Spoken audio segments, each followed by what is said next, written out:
Good evening and welcome to the November 18th business meeting. Can we all please stand for the Pledge of Allegiance? I pledge allegiance To the flag of the United States of America, and to the republic which stands one nation, under God, indivisible, liberty and justice for all. We're joined by 6 of our trustees, our superintendent of schools, Dr. Timothy Harney, our assistant superintendent for curriculum and instruction, Mr. Robert Haas, our assistant superintendent for personnel and PPS, Ms. Emily Ekstrom, our district legal counsel, Mr. Edward McCarthy, our district clerk, Ms. Suzanne Benetti, and our student delegate, Ms. Kaylee Bruckner. As always, there are 2 opportunities for the community to participate during the Board of Ed meeting. The first is just before the board takes up its agenda, and the second follows the disposition of all agenda items. As always, if you'd like to speak, you must be a resident or employee of the district. Anyone else must be authorized by a majority vote of the board. We ask that you keep those comments to approximately 3 minutes. As always, we are live streamed and posted to board docs after, and you can follow the district at BBP School District. But at this time, we'd open it up to the community for any new business or old business. Not hearing any, we'll turn it over to Dr. Harney for his superintendent report. Dr. Harney? Thanks, Mr. Miller. Good evening, everybody, and I'll leave a lot of it to Ms. Bruckner at the end, but I would like to congratulate all of our sports teams, our fall sports teams, on a great season, and congratulations to Mr. Mones as well for all his work with them, and to our coaches. But I know Ms. Bruckner will probably speak to that a little bit more, so congratulations to them. Just a couple other things is just remember for next week, on Wednesday we have a half day, and then also on that day a note went home earlier in the week where we had, we're going to do the go home early drill. So what would have been the half day time, it's 15 minutes prior to that as well. So just keep that in the back of your minds for next Wednesday, and then obviously Thursday, Friday, we have the Thanksgiving Day break. Hope everyone has a great holiday and a great Thanksgiving and they're able to enjoy that. Just a couple other little things is, a couple of years ago, we had done a survey regarding the strategic plan that is currently in place. We are really coming to the end of the plan that was created at that time. So probably after Thanksgiving, we will do another survey to the community. So there'll be more information to follow on that. And then we'll also do a community forum for that like we did the last time, sometime in January. So at least that's what we're looking at right now as we're looking to go forward and plan for the future. So those are some of the big things that are coming up. Over the next couple of weeks, we do have some various events, so please check the calendar. With that, I will turn it over to Ms. Bruckner. At Sylvan, in honor of Veterans Day, our students and staff participated in several activities to recognize and thank those who have served. Classes visited our Hallway of Heroes, a school display featuring photos and stories of family members in the Sylvan community who are veterans.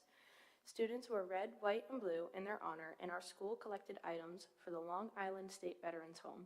This year's collection included personal care items and cards created by students to share our appreciation.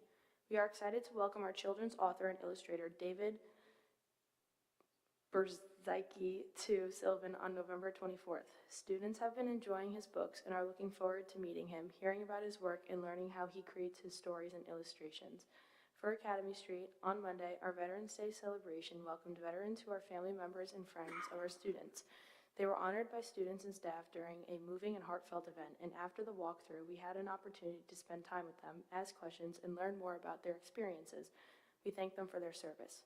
Coming up next week, Academy Street second grade students will be having their annual Thanksgiving balloon parade, and Miss Everett's, Miss Eicher's, and Miss Esposito's classes will be taking a field trip to a local grocery store to learn more about how a grocery store operates.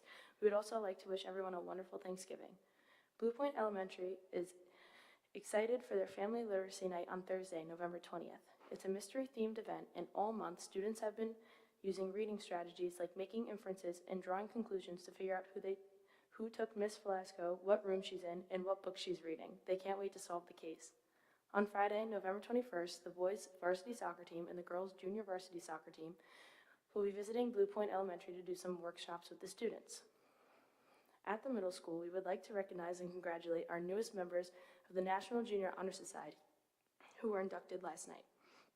We are incredibly proud of these students for their commitment to scholarship, leadership, service, and character. We are also excited to share that our middle school spelling bee is underway. Students are participating in Classroom Bees, and our school-wide competition will take place on Wednesday, November 26th. This tradition gives students a chance to challenge themselves and build confidence, and it gives us an opportunity to celebrate their hard work. For the high school, over the past several weeks, Bayport Blue Point High School has strengthened school community and student engagement. Families have been kept informed about key academic timelines, including college and career readiness events such as FAFSA availability, financial aid night, and upcoming guidance programs. Students and families were also encouraged to participate in yearbook submissions, art programs, PTSA initiatives, and community events that enrich the overall student experience. Together, these updates reflect BBP's ongoing commitment to communication, partnership, and providing meaningful academic and extracurricular opportunities for all students. As fall sports came to a close, our fall sports had a very successful seasons. Volleyball had a county championship and played advanced to the Long Island Championships. Field hockey made it all the way to the state semifinal game. Soccer made it to counties, and football is still competing for a county championship this Friday. On top of this, all the principals would like to acknowledge that today is School-Related Professionals Appreciation Day, and we want to extend our sincere appreciation to our school-related professionals, our aides and assistants, clerical staff, custodians, food service workers, mail delivery staff, bus drivers, monitors. They play an essential role in keeping our schools running smoothly and supporting students in every way. Thank you, Ms. Bruckner. Appreciate it. At this time, we'll turn it over to Mr. Haas, who will also turn it over to Mr. Walcott. Thank you, Mr. Miller. I'd like to take this opportunity to introduce Mr. Walcott, our high school principal, who is going to be giving a presentation with regard to the science program here at Bayport Blue Point High School. If you remember back last year, Ms. Westerlin talked about the science program at the middle school. Mr. Walcott is kind of moving forward with that presentation and discussing the program and the changes that have come from New York State within the high school. This is the first of what you'll see over the course of the next few months is all of our building principals will be presenting on various topics from within their buildings. So with that, I turn it over to Mr. Walcott, Bayport Blue Point High School principal. Good evening, everybody. First, I'd like to thank the board president, Mr. Miller, the Board of Education trustees, as well as Superintendent Dr. Harney and District Office for this opportunity to highlight what is the great things that are happening at the high school.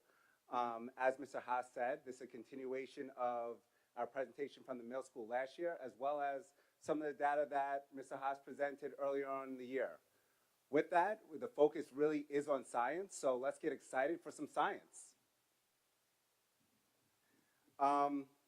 Looking at this, what we'll go through is not only the timeline of the state and the rollout of new course curriculum, but also when those exams are given and how we're at Bayport modeling those changes, adjusting our curriculum, and preparing our students to be successful beyond just a Regents exam.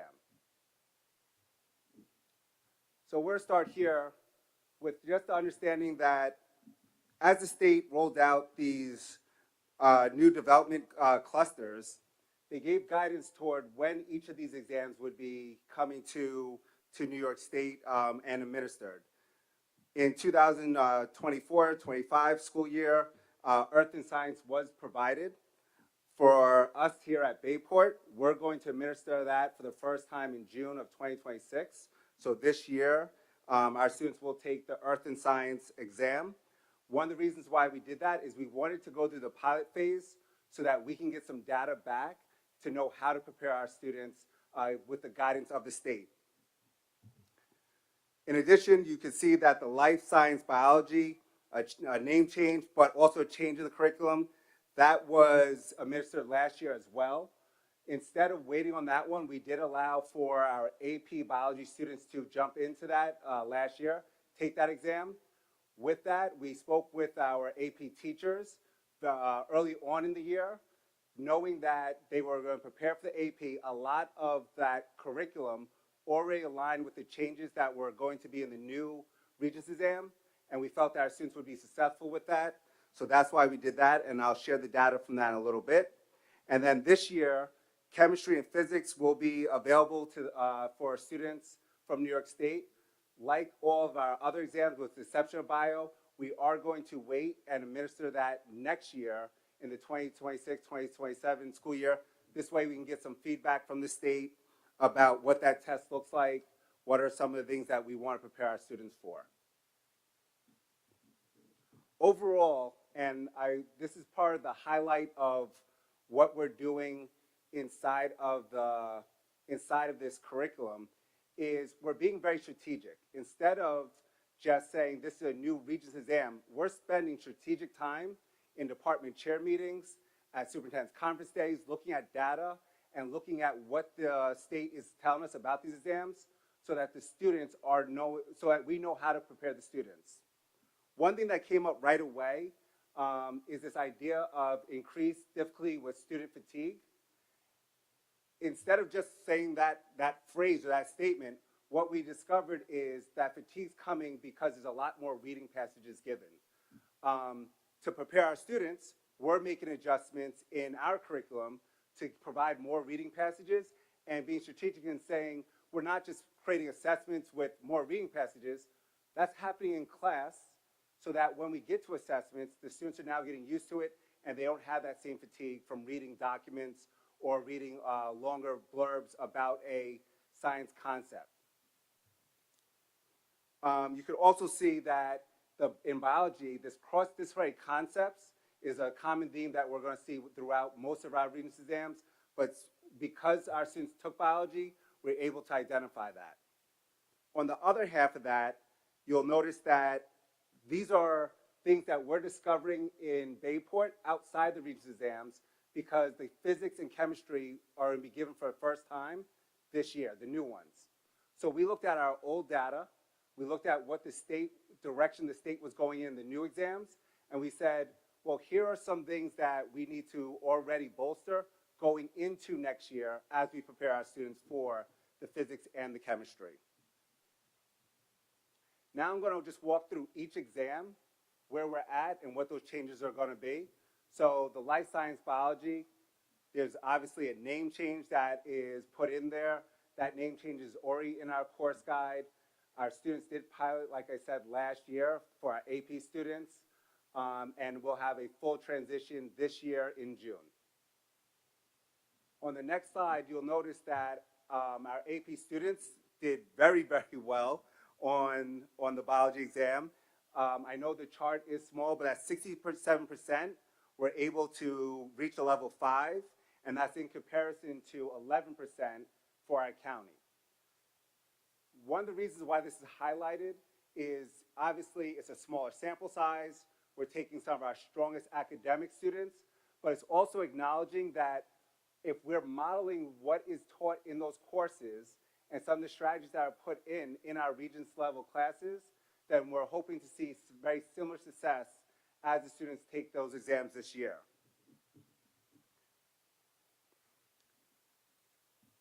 You'll notice that some of our growth areas are modeling, data clusters, and cross-disciplinary reasoning. Again, spent some time on this. This idea of data clusters relates to real or simulated data sets that students are now applying in situations that relate to them. The reason why I said that this isn't a presentation on the Regents exam or Regents data is because it's really about empowering students to understand science from their lens, from their viewpoint. Here's some data that is talking about energy in the natural world. Where can you apply that in your everyday life? It is really more about empowering our students to be active participants in the learning process. On our next slide, you'll see that I have a chart of our earth science. The reason why you're not seeing any real narrative with this is because our earth science will be going away and it will now be earth and space science. I left this slide up because you could see that we've had a tremendous amount of success in earth science. 57% of our students received a level 4 in comparison to 41% in the county last year. The test is changing. The curriculum is changing. Elements of the old curriculum and old tests are still there. We're looking at that, using the information that we are already successful on and building upon those. So as we change the name, and as we notice that all of our students will sit for the Earth and Space Science exam in 2026, we're also seeing that there's a change in our classwork and our assessments. Instead of keeping our assessments to, I say, more traditional, more traditional lens of what we've already done or we've done for years, we're going with a more inquiry-based approach. This is something that we sit down in not only science meetings, but as we meet with our department chairs, we're having these conversations about how these assessments should look and what the purpose of it is. A lot of it is creating these common assessments that are more standards-based. So as students are taking the assessments, we're now being able to say, based off of this data set, we know what standards that students are doing poorly on, and those are standards that we're reinforcing in the classrooms. Moving over to chemistry, you can see that last year, 28% of our students scored 4 versus 23 in the county, 23%. I think that what was telling about this is that margin, you probably say, isn't that great of a difference. However, you'll notice that in that level 3, 63% of our students received a level 3 versus 53 in the county last year. That alignment of standards is what we're looking at here. Knowing that this year will be the last year that we're giving the traditional chemistry exam, as the state rolls out the new chemistry exam in June, we're going to have our students prepared the same way we're looking at biology to extract that information from what the state's saying with what we're currently doing well and build upon that for the future.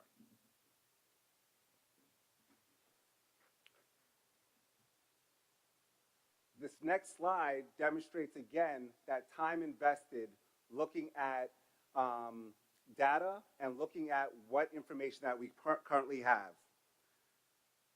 That adjustment in inquiry labs, that modeling and expanding data works that we spoke of is a common theme that New York State is putting throughout all of its courses. What we did see from our lens on our own chemistry exam is that reduced accuracy in fundamental recall.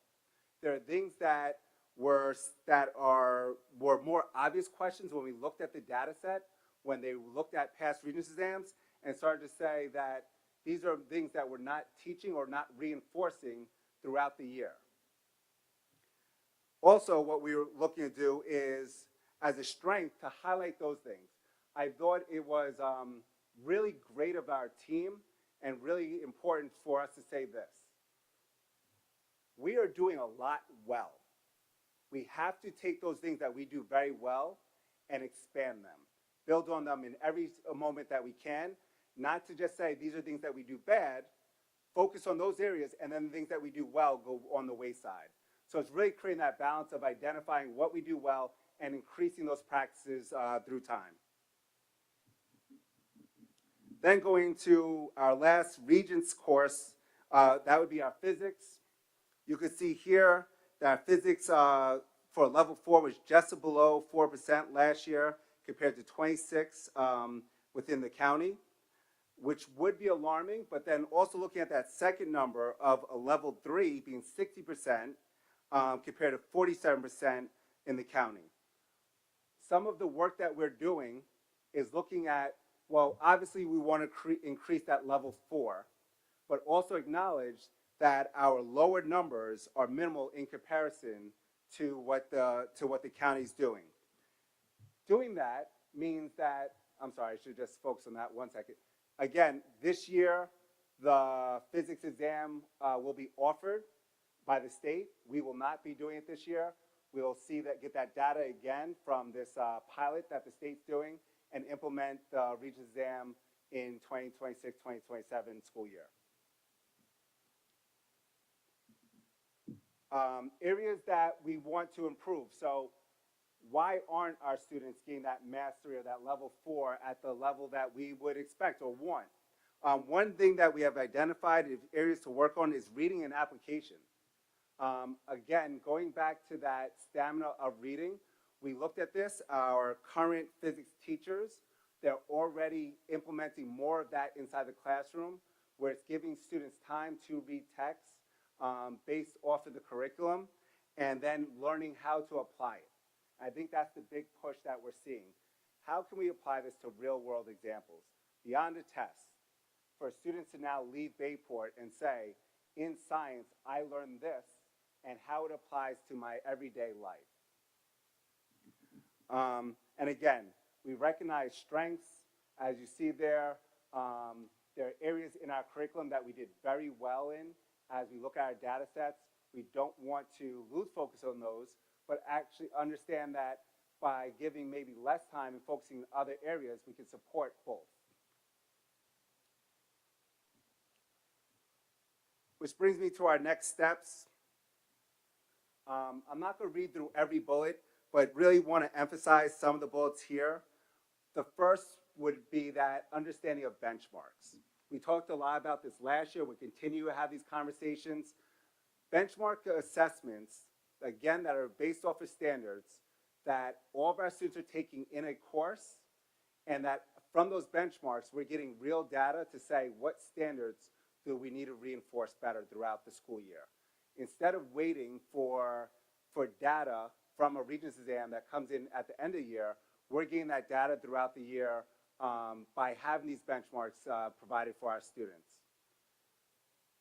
That brings up that next bullet of tiered interventions. Now that I know where me as a teacher, I might be deficient in giving time or teaching a certain standard, I'm now putting in some interventions there, as well as saying, for my students, if I have a cluster that isn't succeeding at standard, I know how to spend time there, and I have tiered interventions for them, as well as individualizing in areas where there's the one-offs. Also, that last bullet I would like to highlight, this understanding of academic vocabulary, making sure that that's being modeled throughout our classes.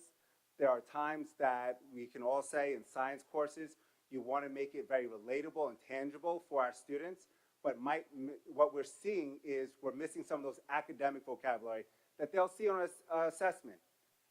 The conversations of how do we do both? Introduce it in a way that's very tangible, but constantly using that word, that academic scientific word throughout the classroom to make that more familiar with our students.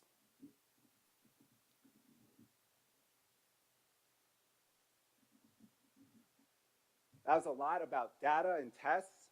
The other part of this is we're having fun. There's a lot that we offer here in the science world.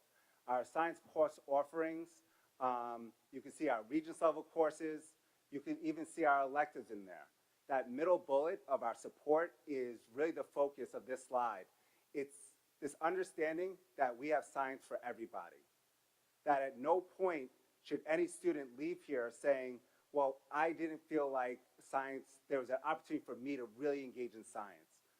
Chemistry might not be your thing. Physics might not be your thing. But marine science is. Or maybe you're going to be in chemistry and you have some skilled workshops for support. You're in a co-teaching for support. There's small groups for you. Making sure that we're providing opportunities for every student to be successful no matter where they are. One thing that we don't want is the understanding or the thought process of science wasn't my thing and I leave here maybe taking 1 or 2 science courses and not continuing on just because I got the New York State requirements. The next slide comes with obviously a point of pride. And I said this right before I was presenting. When you're up here, you always go, oh, I should have added this one thing. The one thing I should have added was our success on our AP exams. I don't know if there's many schools that can brag about how successful we have been on AP exams, especially last year, than we were. Specifically in our science courses, it was incredible to witness as somebody who has overseen AP courses for just about 7 years now, I've never seen anything like that. It was absolutely phenomenal. So that we offer these, and we are very successful in the courses we offer. Is a true compliment to our teachers and the work that we're doing here. The other thing here is in our dual credit classes. You'll notice that we have 4 of our science courses beyond our AP courses that are receiving dual credit.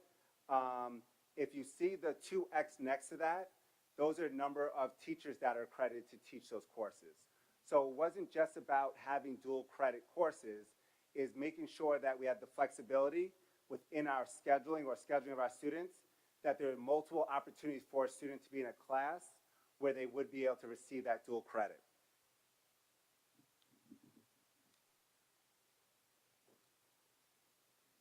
And then on this last slide, you'll notice that hands-on experiences. We're not staying in a classroom. We're taking education beyond the 4 walls. We're not just talking about how to make it real and simulate examples in a classroom. We're going on a number of field trips. We're having a number of opportunities. We're having a number of guest speakers that are coming in, and I'm hoping and want to believe that our students are getting excited about science on many levels, that our students are understanding the opportunities that are out there for them. This goes beyond just in here, when we start talking about our clubs, our robotics programs. It's just a tremendous amount of work that is going into our science program, and something that I am very proud of, and I know that only comes with the support of everybody here. So thank you. Thank you so much, Mr. Walcott. Any questions from trustees? Ms. Conley? Mr. Walcott, thank you so much for your time and your presentation and putting all this together for us. I know it's very data heavy, and I'm not going to get into that because, kids are more than tests, but what I love to hear you say is things like applying knowledge to everyday life, and I took lots of notes, sorry, focusing on an inquiry-based approach while still doing the standards-based assessments, because it gets the kids excited, and the real-world examples. Anyway, I'm not making sense, but it's important to have kids excited about science and wanting to learn and continue to be inquisitive and not just teach to the test that they have to give. So I appreciate our fantastic science department in general. And I just wanted to thank the district also for offering and continuing to support and expand the AP and dual enrollment offerings for our kids, because even for a kid who's maybe not going to be a science kid ultimately beyond here, they can get college credit while they're here and then be done and be an English major. Or if they're going to be an engineer, get some credits under their belt and start as a sophomore maybe. So I think it's fantastic, all of the things that we have available here at BBP, and thank you again. Thank you. Any other trustee comments? Any questions out here? Mr. Walcott, thank you so much for your time. We appreciate it, sir. Thank you. I want to give it back to Dr. Horney for a few more updates before we get into the consent agenda. Oh, thank you again, Mr. Miller. Again, thank you, Mr. Walcott. Thank you, Mr. Haas. Thank you to the Science Department for sharing all that information. As Mr. Haas said earlier, over the course of the next few months, we will have a presentation from each of our schools, which they are selecting that they would like us to share with both the Board of Ed and the community. So thank you for all that and putting that together. I know it takes time and it's not easy, so we do thank you for that.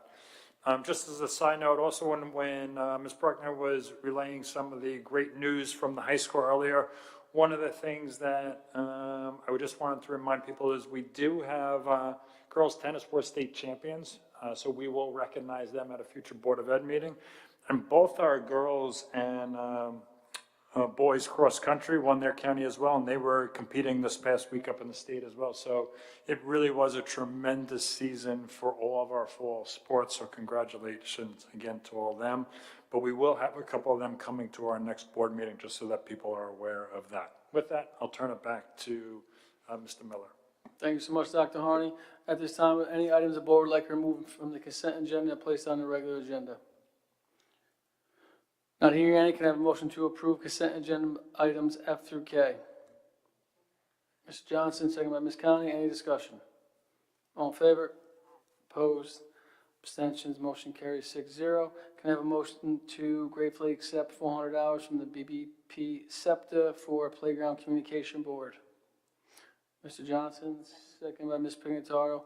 As always, thank you so much. We appreciate any donation. All in favor? Opposed? Abstentions? Motion carries 6-0. Can I have a motion to approve policy 54, a motion to approve the first reading of policy 5420, student health services? Ms. Conley, second by Ms. Pignataro. Any discussion? All in favor? Opposed? Abstentions? Motion carries. Open it up for the community members. Any new business? Open it up to trustees for any new business. Ms. Conley. Just one quick thing while we were talking about all of the athletic accolades. I don't think we mentioned swim. We have one athlete going off to states this weekend, so good luck, Abby. Thank you, Ms. Conley. Any other trustees with any updates? Just a quick update. I know we've had some talks about security over the past couple of years, so there will be a small conversation about security and armed guards at the December meeting. So if I'm not hearing anything else, can I have a motion to adjourn? Mr. Johnson, second by Ms. Conley. All in favor? Opposed? Have a good night. Thank you guys so much.